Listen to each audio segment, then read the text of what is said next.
오늘 우리가 암송한 이 본문에는요, 우리가 평생 의식하든 의식하지 않든 간구하고 기도하는 그런 내용이 들어있어요. 여호와여 나를 구원하소서.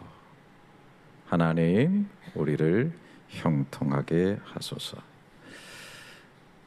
이런 기도는 구한다, 구하지 않는다 그런 걸 떠나서 인간 존재의 깊은 내면에서부터 항상 터져 나오는 그런 기도의 제목이 아닐까 생각을 해봅니다. 어린아이가 태어나서 울음을 우는 것도 구원해 달라고 하는 그런 외침이 있는 것 같고요.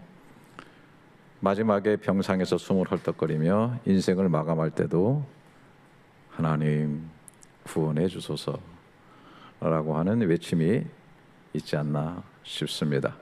또 아침에 일어나서 하루를 활동할 때에 그날이 다 잘 되기를 원하는 그런 마음, 주여 형통하게 하소서라는 그런 마음이 없는 사람은 없을 것이라고 생각을 합니다. 이제 구원하소서, 이제 형통하게 하소서. 여러분, 이러한 기도의 간구가 있고 소원이 있다면 그 응답은 어떻게 오는 것일까?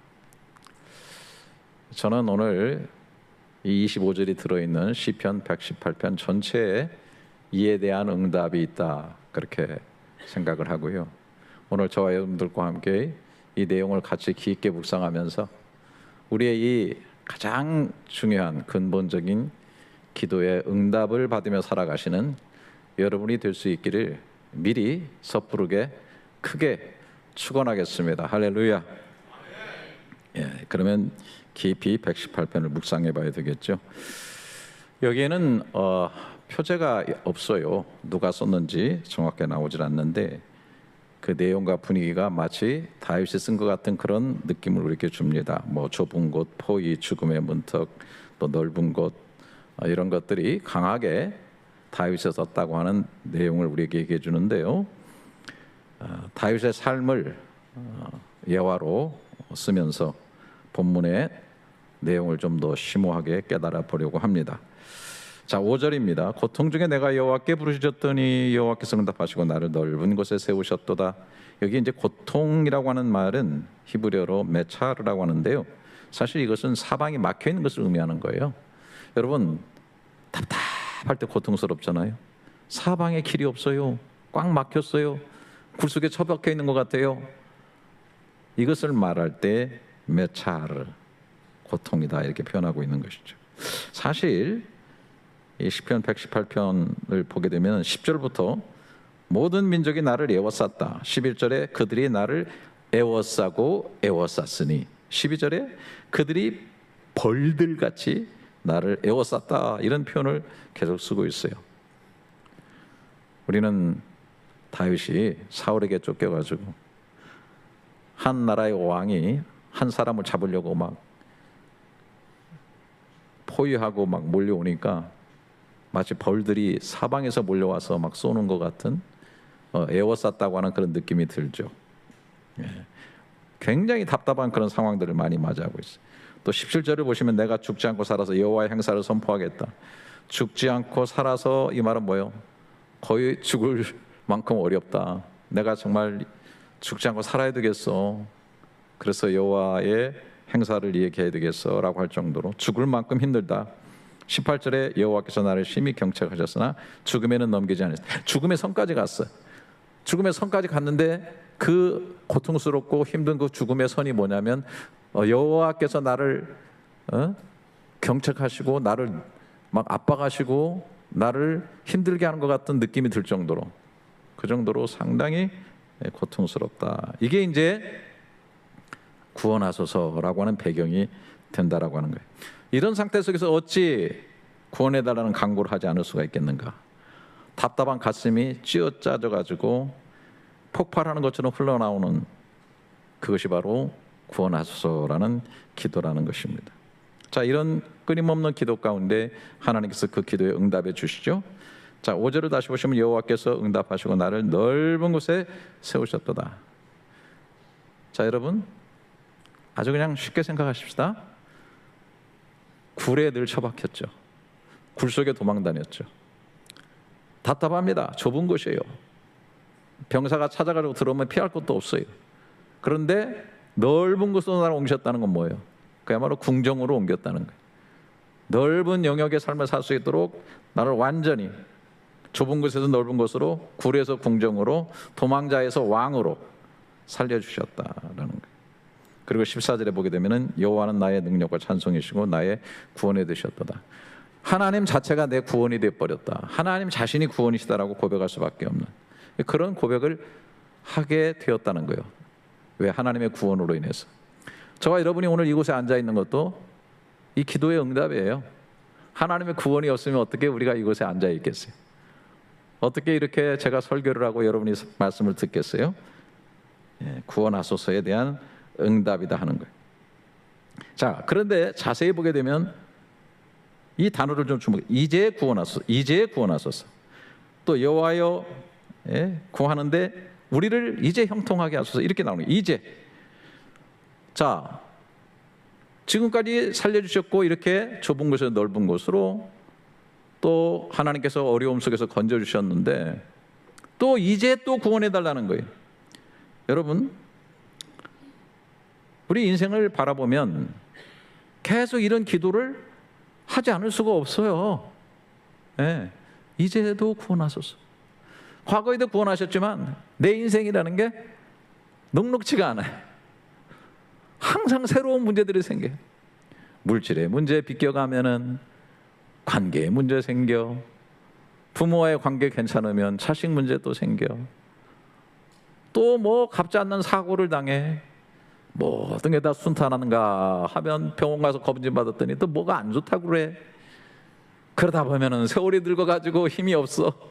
이렇게 하면서 끊임없이 연약한 우리 인생은 구원해 주소서라고밖에 기도할 수가 없다. 다윗 같은 경우도 뭐 사울에게 건진받았으니까 얼마나 왕까지 됐잖아요. 그래도 또 아들 압살롬이 반역해서 주여 구원해 주소서. 또 본인 스스로 약해서 밧세바의 간음을 통해 가지고 또 민족이 어려움을 처하게 돼 가지고 지도자로서 위신을 잃어버리고 하나님 앞에서 신앙인의 모습도 추락해 버리니까 주여 구원해 주시옵소서. 나중에는 나이 들고 병드니까 주님 구원해 주십시오라고 기도할 수밖에 없다. 주님, 이번에도 이제도 구원해 주시기를 원합니다. 이렇게 살다가 우리가 마지막에 가서 어떻게 해요? 내 전 존재를 걸고 하나님, 나를 영원한 나라로 이끌어 주십시오, 구원해 주십시오라고 또 확신하지만은 그렇게 간구하는 거예요. 뭐 어떤 분이 그런 얘기를 했잖아요. 당신이 인생의 마지막이 된다면 주님한테 뭘 구하겠습니까? 그러니까 이분이 그런 얘기를 했어요. 제가 하나님께 바라는 것은 아무것도 없습니다. 내 인생의 마지막에는 예수님께서 십자가에서 우평 강도에게 주셨던 그 말씀 하나면 내가 족합니다. 네가 오늘 나와 함께 네 영혼이 낙원에 있으리라. 인생 살아가면서 마지막에 그거 하나 외에 뭘 또 바랄 게 있겠어요? 네가 나와 함께 있을 거야, 나와 함께 낙원에 있을 거야 라고 얘기하는 것처럼 우리에게 귀한 것은 없죠. 끝까지 우리에게는 구원해 주소서라고 하는, 구원해 주시는 은혜가 꼭 필요하죠, 누구에게나. 그 다음에 25절에 다시 여호와여 우리가 구함난 이제 형통하게 하소서. 형통하게 하소서. 사실 이 형통이라는 것은 우리가 일반적으로 잘 되기를 원하는 거 뭐 그런 거죠. 그게 좋죠. 그런데 성경적으로 좀 더 깊은 의미를 본다고 한다면 하출리아라고 하는 이 히브리의 단어, 그건 뭐냐면 길을 열다, 전진하다 그런 뜻이 있고 제자리에 가 있다. 여러분들이 이제 오늘 이곳에 다 와 계셔가지고 같이 예배를 드리고 계세요. 저는 지금 강단에 서 있고 뭐 물컵도 있고, 제가 지금 오늘 목 컨디션이 안 좋다고 뭐 꿀물도 타다 놨네. 감사합니다. 여러분들 여기 다 앉아 계시고 찬양대 여기 계시고 뭐 마이크 있고 피아노 있고 다 이게 뭐예요? 제자리에 앉아서 제 역할을 하고 있는 거예요. 그래서 예배가 형통하게 되는 거예요. 그러니까 자기 자리에 하나님의 뜻에 의해서 가 있고 그 뜻을 수행하는 것, 이런 것을 우리는 형통이다 그렇게 얘기를 합니다. 자, 22절을 보시면 건축자가 버린 돌이 집 모퉁이의 머릿돌이 되었다. 여러분, 건축자의 버린 돌, 다윗을 보게 되면은 처음에는 약간 버린 돌 아닌가 그런 느낌이 들어요. 형제들 다 식탁에서 같이 밥 먹고 있는데 사무엘이 와서 기름 부으려고 했더니 하나가 밖에서 양치고 있어. 그 사람이 바로 다윗 아니에요? 다윗은 그 식탁에 들어가지 못하고 웬일인지 밖에서 양떼를 지키고 있는, 뭔가 소외되고 가정에서도 버린 돌과 같은 존재. 아버지 심부름으로 군대 가 있는 형들에게 갔는데 먼 길 오라고 수고했다는 것은 말하지 않고, 뭐 골리앗이 나와서 막 큰 소리 치니까 거기에서 어떻게 저런 그 하나님을 알지 못하는 자가 어떻게 하나님 백성을 이렇게 하느냐 막 그러고 막 다윗이 얘기를 하니까 형이 막 노여워하는 거예요. 야, 너 있어야 되지, 왜 네가 여기 와가지고 이상한 얘기하고 있어? 아니, 아버지 심부름 와가지고 이렇게 하고 옳은 얘기하고 있는데도 완전히 형들에게 그 왕따 당하고 있는 버린 돌 같은 그런 존재. 자, 골리앗을 죽여가지고 이스라엘의 영웅이 되긴 했는데도 사울의 눈밖에 벗어나서 철저하게 사울에 의해서 버린 돌이 돼가지고 끝없이 죽음, 목숨을 위협받는 그런 상황 속에 처하게 되는 거 아닙니까? 그런데 하나님께서 이 다윗을 제자리에 놔뒀다는 거예요. 결국은 건축자가 버린 돌이 집 모퉁이의 머릿돌이 되었나니 이는 여호와께서 행하신 것이요 우리 눈에 기이한 바로다. 버린 돌이 집을 세우는 그 집 모퉁이의 머릿돌이 됐다. 사실은 하나님께서 어떻게 하셨어요? 다윗을 그렇게 쓰고자 했죠.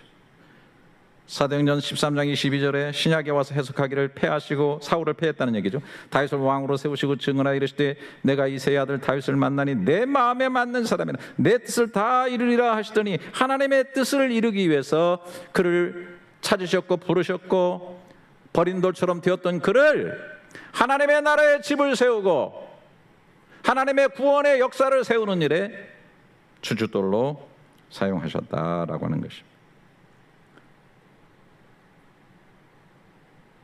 하나님, 나를 형통하게 하시옵소서. 있어야 할 곳에 있게 하시고 쓰임받아야 할 곳에 쓰임받게 하시고 하나님이 기뻐하시는 존귀하고 아름다운 자리에 있게 하시옵소서. 다윗은 그것을 하나님의 뜻에서 이루었던 형통함을 가졌어요. 그런데 또 이제 형통하게 하소서라고 계속 기도하고 있는 거예요. 이제 형통하게 하소서. 어제의 은혜를 가지고 오늘 살 수 없어요. 어제의 성공만 가지고 오늘 살아가기가 어려워요. 오늘 하나님 형통, 오늘 주의 뜻이 이루어지기를 원합니다. 우리가 주님께서 우리에게 주기도문을 가르쳐 주셨어요. 이렇게 기도하라고 말씀하셨어요. 거기에는 뭐예요?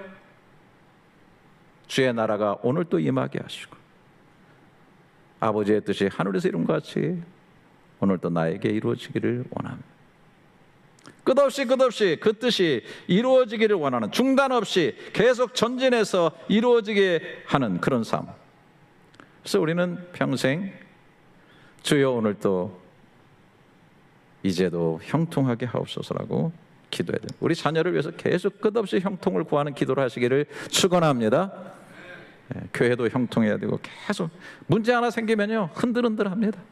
다 깨집니다. 세우는 건 쉽지 않아요. 굉장히 어려워요. 근데 무너지는 건 너무나 쉬워요. 지금 세계는 전쟁을 하고 있어요. 지금도 보니까 뭐 미국이 이란을 치고 또 이란은 가만히 있겠어요. 미군 기지들을 치고 세계가 지금 어떻게 갈지 모르겠어요. 파괴되고 막 무너지는 거는 잠깐인데요. 이런 걸 세우려고 하면 긴 날에 일들이 필요한 거예요. 그래서 우리가 기도할 때도 시험에 들지 않게 악에서 우리를 구원하소서라고 기도하게 되는 거예요. 내 잘나고 내가 교만하고 내가 할 수 있다는 사람은 기도하지 않아요. 그러나 내가 연약함을 아는 사람 늘 기도합니다. 주여 이제도 구원하소서. 주여 이제도 형통하게 하옵소서. 하나님의 뜻이 계속해서 이루어지게 하옵소서. 자, 그런데 또 우리가 또 여기서 머물 수는 없죠. 이 내용을 갖고 좀 더 깊이 들어가고 싶어요. 이 내용은요, 이제 제가 여기가 좀 다윗 삶과 닮아가지고 다윗으로 제가 해석을 했는데, 다윗의 그림자를 넘어서 이 시편 18편에서 보이는 분이 누구냐면 예수 그리스도입니다. 그래서 이거는 사실은 그런 어떤 한 시인의 상황적인 내용들을 얘기한 거예요. 구원을 주고 형통을 준 하나님의 역사를 얘기하지만, 그러나 그걸 넘어서서 예수 그리스도를 향한 예언적인 내용, 더 깊은 내용, 아니 이런 것이 있기 때문에 오늘 저와 여러분들과 연결이 되는 그런 내용이다라는 것을 제가 말씀을 드리고 싶은 것이죠. 자, 다시 한번 118편 22절 23절에 건축자가 버린 돌이 집 모퉁이의 머릿돌이 되었나니 이는 여호와께서 행하신 것이 우리 눈에 기이한 바로다. 이 말씀을 직접 해석하고 인용하신 분이 계세요. 그분이 예수님이십니다. 마태복음 21장 42절에 예수께서 이르시되 너희가 성전에 건축자들이 버린 돌이 모퉁이의 머릿돌이 되었나니 이것은 주로 말미암아 된 것이요 우리 눈에 기이하다 함을 읽어본 일이 없느냐? 니들 안 읽었어? 시편에 이게 나오잖아. 이 내용은 무슨 내용입니까? 이것을 자기 자신에게 적용하신 거예요. 나에 대한 예언이다라고 하신 거예요. 군중들이 버렸고 종교 지도자들이 거절했고 또 십자가에 못 박혀 버렸고 로마의 권력에 의해서 버림받고 처형된 분, 바로 이분이 예수 그리스도고 하나님의 나라와 교회를 세우는 머릿대 된 이 기이한 신비로운 일이 이루어지게 되었다라고 하는 것이죠. 제가 이 말씀을 좀 더 깊이 있게 더 묵상해서 들어갑니다. 25절 26절 다시 보세요. 여호와여 구하옵나니 이제 구원하소서. 여호와여 우리가 구하옵나니 이제 형통하게 하소서. 여호와의 이름으로 오는 자가 복이 있으며 여호와의 이름으로 오는 자가 복이 있다. 우리가 여호와의 집에서 너희를 축복하였도다. 뭔가 좀 느껴지는 게 있을 거예요. 근데 여호와여 이제 구원하소서 이 원문을 히브리어로 보게 되면은 거기에 아낙, 야훼 그리고 호시아가 나오고 호시아 그 다음에 나 이렇게 나오고 있어요. 이 호시아라고 하는 말은 구원하다, 건지다, 돕다는 뜻이에요. 여기서 나오는 명사가 있는데 그게 예수와 예수인 거예요. 예수. 여기서 시편 118편에서 여호와여 구하옵나니 이제 구원하소서, 그 구원하소서라고 하는 이 단어가 호시아인데 이게 바로 명사로 하면은 예수아가 되는 거예요. 그 예수는 그 이름 자체가 자기 백성을 구원한다 그런 뜻이 있잖아요.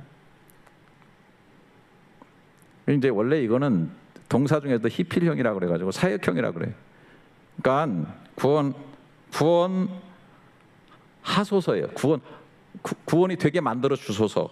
구원을 베푸소서. 구원이라는 사건이 일어나게 해 주시옵소서. 당신이 그렇게 일하심으로 일어나게 해 주십시오라고 하는 것인데 이게 붙어가지고 제발 간절히 바라건대 지금 이런 뜻으로 다 쓰였죠.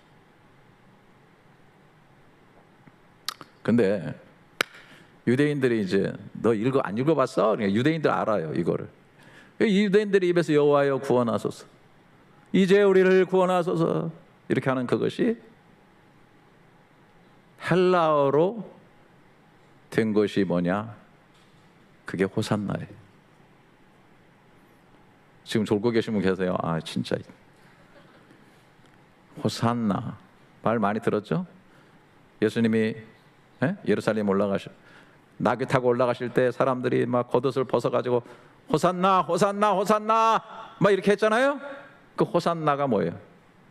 여호와여 우리를 구원하소서, 지금 구원하소서.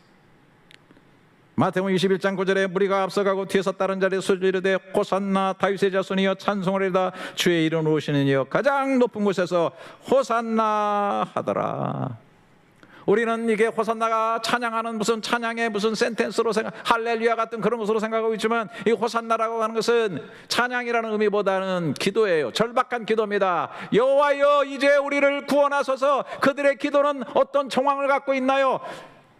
여호와여 언제까지 이렇게 우리가 압제당하겠습니까? 로마의 정권에서 우리를 구원하소서. 정치적으로 구원하소서. 우리를 회복하여 주시옵소서. 우리의 경제를 회복하여 주옵소서. 이분이 메시아라고 한다면 당연히 정권을 잡고 우리의 임금이 되어서 우리의 경제 문제를 해결하고 로마의 압제에서 우리를 구원해 주소서. 여호와여 구원해 주소서. 호산나. 이렇게 했던 거야. 그런데 여러분 기억하셔야 돼요.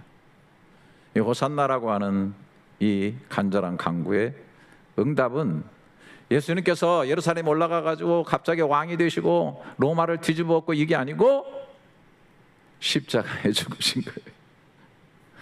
이게 이제 군중들이 이걸 몰랐죠. 에? 몰랐으니까 호산나 호산나 난리치다가 나중에 십자가에 못 박아라 못 박아라 못 박아라 이렇게 한 거예요. 자기들의 의도를 비. 근데 그게 성취된 거예요. 그게 성취된 거예요.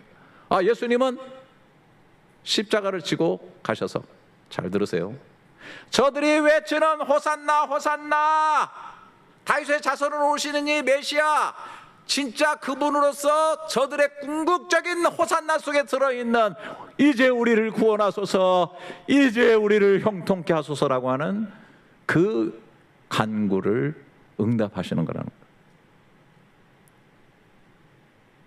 그 십자가가 바로 응답이에요. 17절을 보세요. 내가 죽지 않고 살아서 여호와의 행사를 선포. 아까 제가 해석했죠.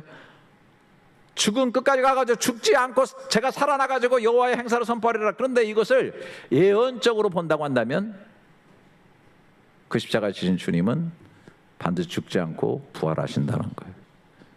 그래서 하나님의 역사를 이루신다는 거예요. 할렐루야. 그러니까 이 호산나 구원하소서 형통케 하소서의 마침표는 뭐냐면, 응답은 뭐냐면 한마디로 십자가에 죽으시는 거예요. 그리고 부활하시는 거예요. 인간의 궁극적인 목적은 뭐예요? 왜 구원해달라고 그래요? 왜 구원이 필요해요? 왜 구원을 간구하는 존재가 되었나요? 죽게 되었으니까. 왜 죽게 되었나요? 잘 아시는 것처럼 죄의 싹은 사망이고 죄로 인해서 완전 죽게 되었을 때 예수님께서 십자가에서 이것을 담당하시기 위해서 죽으신 것입니다. 이사야서 53장 5절에 그가 찔림은 우리 허물 때문이요 그가 상함은 우리의 죄악 때문이라. 그가 징계를 받음으로 우리는 평화를 누리고 그가 채찍에 맞음으로 우리는 나음을 받았도다. 완전한 사망에서 생명으로 옮겨지는 이 역사, 이것이 완전한 구원인 거죠. 진정한 형통은 바로 이런 데 있는 것이죠. 그래서 십자가에서 예수님께서 위대한 한 말씀 하셨죠. 다 이루었다. It's finished. 왜? 뭘 다 이루셨어요? 호산나라고 하는 군중들의 외침을, 그 절박한 기도를 다 이루었다라고 하신 거예요.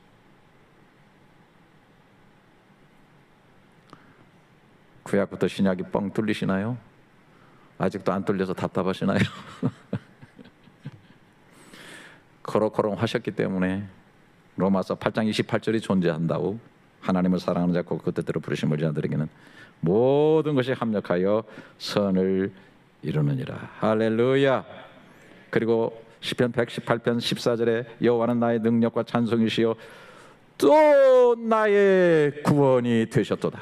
여호와 자신이 나의 구원이 될 수 있었던 것, 나의 형통이 될 수 있었던 것, 바로 십자가 때문에 되어진 것이라는 사실 믿으시면 크게 아멘.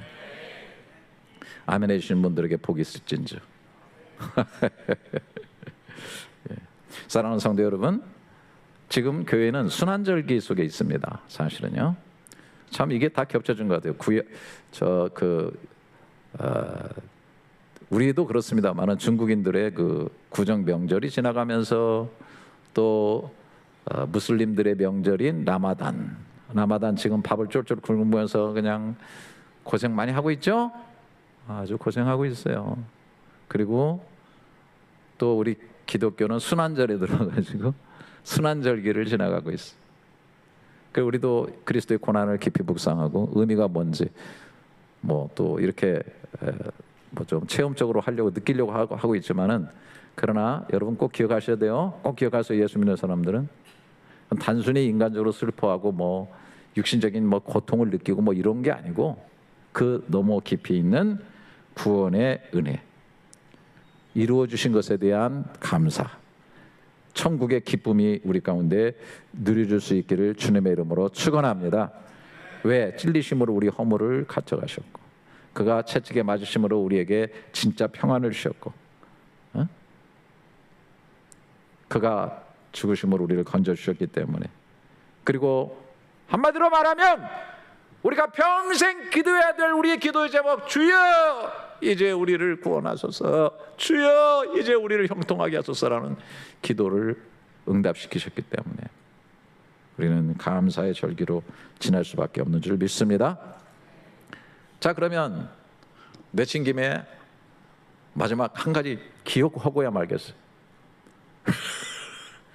여러분, 자, 호산나를 외쳤는데 그 호산나의 간절한 군중의 그 외침, 막 환호, 뭔가 이루어질 것 같아.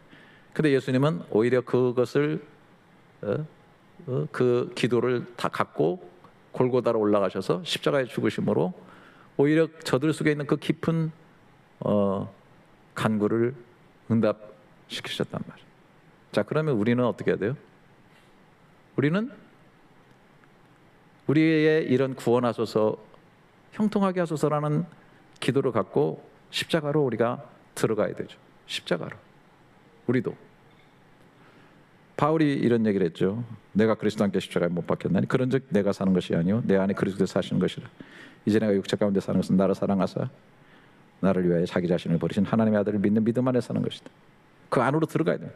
근데 안으로 들어가는 게 뭐냐면 이 모든, 자, 구원하소서 형통케 하소서를 막아놓는, 좁게 만들고 애워싸고 힘들게 하는 게 뭐예요? 나라는 거예요.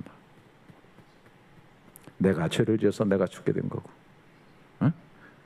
나의 욕심 때문에 내가 가시에 찔리는 거고, 내가 상하는 거고, 내가 상처받는 거고, 나의 자, 이거를 호산나 하는 그 외침을 안고서 주님이 십자가에서 다 처리하셨어요. 그래서 뭐라 그랬어요? 내가 그리스도와 함께 십자가에 못 박혔나니, 그렇게 된 거예요.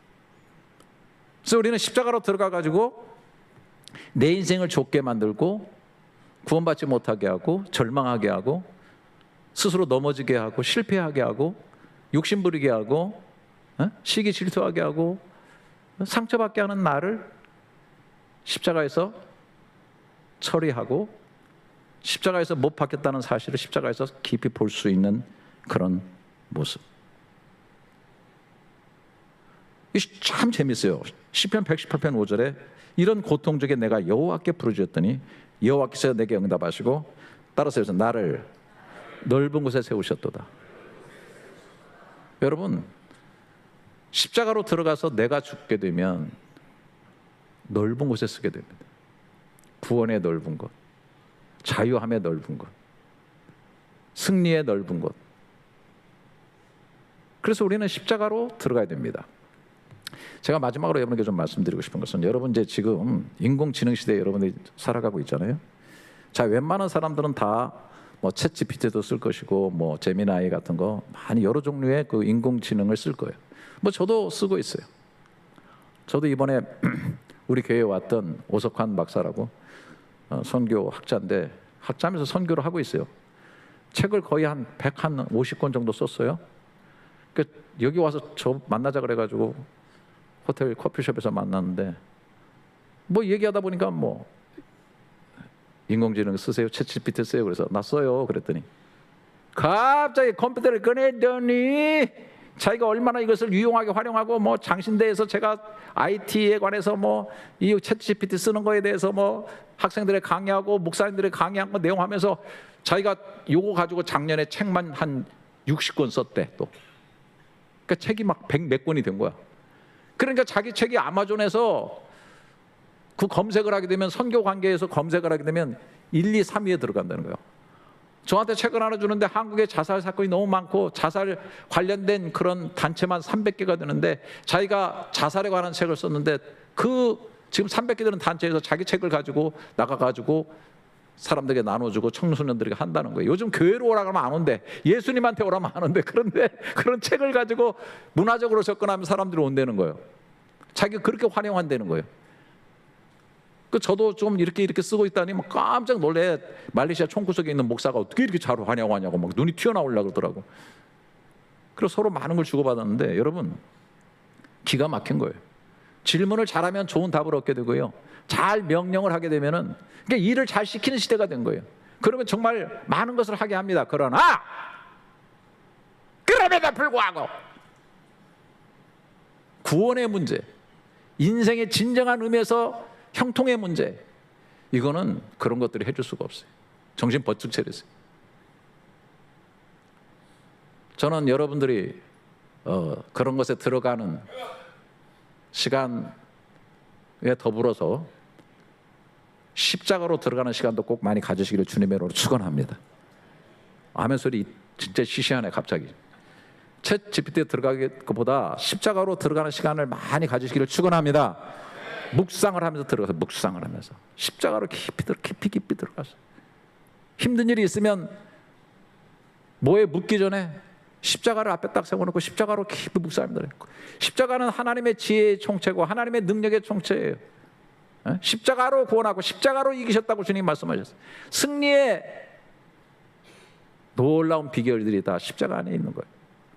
그래서 예수 믿는 사람은 죽으나 사나 죽으나 십자가고, 십자가를 향해서 묵상하고 십자가 안에서 파고 들어가야 되고, 십자가 안에서 답을 건져야 되고, 십자가 안에서 해답을 얻고, 십자가 안에서 응답 받으시기를 축원합니다. 실제로 돼야 되는 거예요. 십자가로 많이 묵상하시고 들어가시기 바랍니다. 그래서 호산나 호산나 주여 나를 구원하소서 라고 하는 질문 앞에 죽음 당하신 어린 양, 그곳을 향해서 깊이 들어갈 때 죽음에서 나를 일으키시고 모든 어려운 답답한 데서 넓은 곳으로 나를 인도하신 역사가 일어나니 벌떡 일어나셔서 우리가 찬양을 한번 하도록 하겠습니다. 자비로우신 하나님 아버지, 우리는 오늘 말씀을 통해 다시 십자가 앞에 섭니다. 평생 마음 깊은 곳에서 외쳐온 기도를 다시 올려드립니다. 여호와여, 이제 구원하소서, 이제 형통하게 하소서. 수많은 두려움 속에서, 수없는 실패와 낙심 속에서, 사방이 막힌 것 같은 날들 속에서 우리의 마음은 끊임없이 구원하소서를 외쳐왔습니다. 나를 진정으로 형통하게 하소서. 오늘 또 그렇게 기도합니다. 그런데 오늘 말씀과 십자가 앞에서 제대로 깨닫게 하심을 감사드립니다. 우리가 그렇게도 구하던 구원과 형통이 주님의 고난과 십자가를 통해 이미 응답되었다는 이 신비로운 은혜를 알게 하시니 감사합니다. 다 이루었다 하신 주님의 음성이 오늘 우리 심령 깊은 곳에 응답으로 울려 퍼지게 하옵소서. 죄의 사실이 끊어졌음을 믿게 하시고 사망이 우리의 마지막이 아님을 다시 확신하게 하옵소서. 하나님 아버지, 우리가 다시 좁은 자리에 설 때도 주께서 넓은 곳으로 인도하시는 분임을 잊지 않게 하옵소서. 버림받은 돌 같은 우리의 인생도 죄의 손에 붙들리면 머릿돌이 됨을 믿게 하옵소서. 세상에 말하는 형통이 아니라 주의 뜻이 이루어지는 삶을 살게 하시고 고난 속에서도 이제는 십자가의 사랑을 놓지 않게 하옵소서. 개일 열린연합교회가 십자가를 자랑하는 교회가 되게 하시고 구원의 은혜에 날마다 감격하는 교회가 되게 하시며 순환의 절기 속에서도 가장 깊은 감사와 기쁨을 아는 교회가 되게 하옵소서. 주님, 우편 강도에게 주셨던 그 한마디의 은혜로 오늘 또 살게 하옵소서. 마지막 순간까지 주여 나를 기억하소서라고 고백하며 주님의 구원과 형통을 의지하게 하옵소서. 그리고 이제 우리가 부르는 호산나가 단순한 외침이 아니라 십자가로 이미 응답된 기도임을 알게 하소서. 구원하소서라고 부를 때 이미 우리를 살리신 은혜를 기억하게 하시고 형통하게 하소서라고 외칠 때 이미 길을 여신 주님의 손길을 신뢰하게 하옵소서. 진정한 호산나를 알게 하시고 그 응답을 아는 자의 호산나를 부르게 하시며 십자가와 부활을 아는 자의 찬양으로 늘 천국을 누리며 살아가게 하옵소서. 구원과 형통을 주시는 예수 그리스도의 이름으로 기도합니다. 아멘. 십자가에서 우리의 구원과 형통을 이루신 주님께 감사드립니다. 평생 구하던 것을 먼저 베풀어 주신 은혜에 감격하며 이 예물을 올려드리는데 물질의 좁은 것에 얽매이지 말게 하시고 드리고 나누면서 넓은 곳을 향하여 가게 하시고 이 드리는 것이 씨앗이 되어 더 드리고 더 나누며 살아갈 수 있는 풍성한 삶으로 인도될 수 있도록 두 손 높여들어 축복해 주시옵소서. 이제는 우리의 평생 기도인 구원하소서를 십자가에서 완성하시고 형통하게 하소서의 길을 부활로 활짝 열어주신 우리 주 예수 그리스도의 은혜와 버림받은 돌을 머릿돌로 세우시는 것 같은 인생에서 버림받은 우리들을 하나님의 자녀의 전열의 앞에 세우신 우리 하나님 아버지의 크신 사랑, 또 십자가의 응답을 깨닫게 하시고 호산나의 노래를 부르며 그 응답이 주께 있음을 바라보며 천국의 잔치에 들어가게 하시는 성령의 교통하심이 오늘 예배에 따라가는 사랑하는 모든 교우들, 기도받고 사는 자녀들, 방문하신 귀한 발걸음들, 또한 등록한 귀한 영혼들에게까지 영원토록 함께 있을지어다. 아멘.